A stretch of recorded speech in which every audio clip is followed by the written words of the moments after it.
Ontem eu estava pensando sobre as teorias filosóficas relacionadas à política. E eu relacionei uma experiência que ocorreu na escola onde eu trabalho. Era um encontro realizado pela coordenação regional da Secretaria de Educação, da regional que inclui Porto Alegre e a Grande Porto Alegre. E eu observei algo que tem a ver com democracia. Na minha escola, onde nunca se pensa em chegar a uma única opinião, né? Que eu imagino que aconteça em outras escolas, suponho, né? Uma opinião comum, né? Até porque era o encontro com uma representação da Secretaria Estadual da Educação. Então eu pessoalmente esperava que nós nos preparássemos antes com uma opinião comum. Mas o problema também é que a questão é tão polêmica. É a aplicação de seminários, disciplinas chamadas seminários no ensino médio, né?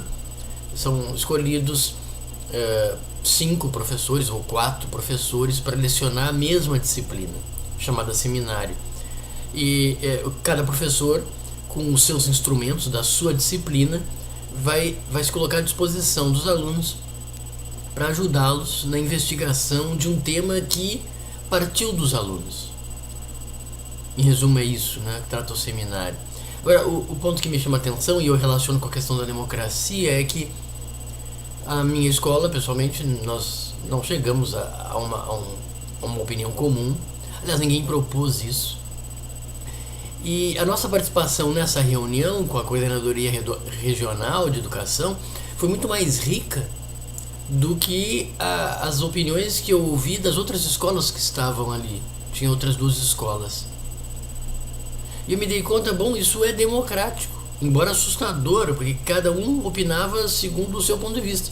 Eu, por exemplo, dizia que o seminário tem alguma utilidade, porque ele estimula o aluno a partir das suas dúvidas e começar uma investigação. É isso que nós queremos dos nossos alunos, depois que eles deixarem de ser nossos alunos e se tornarem cidadãs autônomos, né? Capazes de determinar os rumos das suas vidas. Há quem tivesse pensado, colegas meus, que o seminário, bom, ainda estavam indecisos ou confusos sobre como lidar com isso, né? Especialmente nas suas áreas. Algumas áreas são muito difíceis de relacionar. Como é que você vai relacionar moradores de rua com química, por exemplo? Mas claro, sempre é um caminho, ainda que árduo, né? Difícil. Mas havia quem dissesse que a decisão da Secretaria Estadual de cima para baixo, né, estabelecer os seminários na escola, tinha sido equivocada.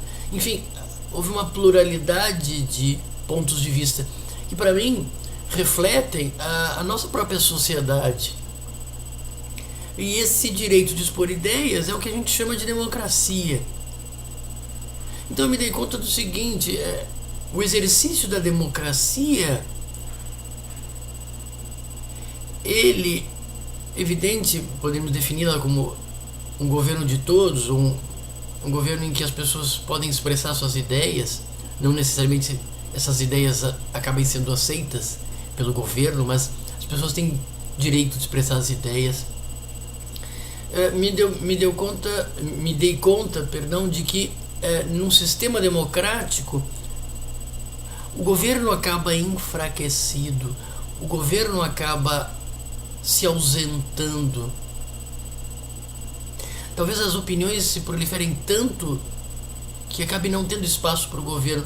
Ou talvez seja aquela história do ovo ou da galinha, né? Talvez o governo já seja fraco e aí então as opiniões se manifestam com força.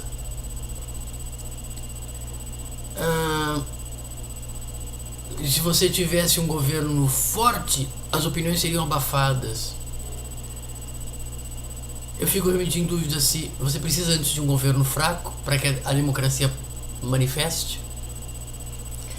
ou a manifestação das ideias das pessoas é que acabam tornando o governo fraco, ausente. Os críticos do capitalismo vão dizer, viu, o capitalismo existe e ao existir, ou quando existe e ao existir, ele enfraquece os governos.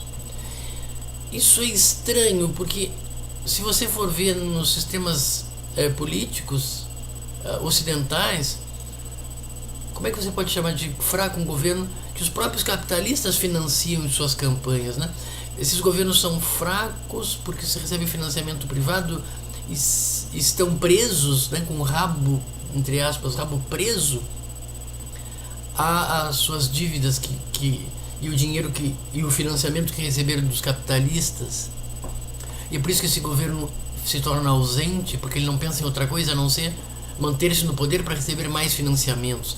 É uma boa hipótese. Mas eu estava pensando que um governo que recebe dinheiro dos capitalistas, ele vai ficando forte, mais forte ou tão forte quanto os capitalistas. E talvez a tendência seja se tornar uma ditadura, e talvez a tendência seja nem ouvir os capitalistas. Até porque ele não recebe dinheiro de todos os capitalistas, todas as empresas. É de uma, duas ou três ou quatro que os financiam.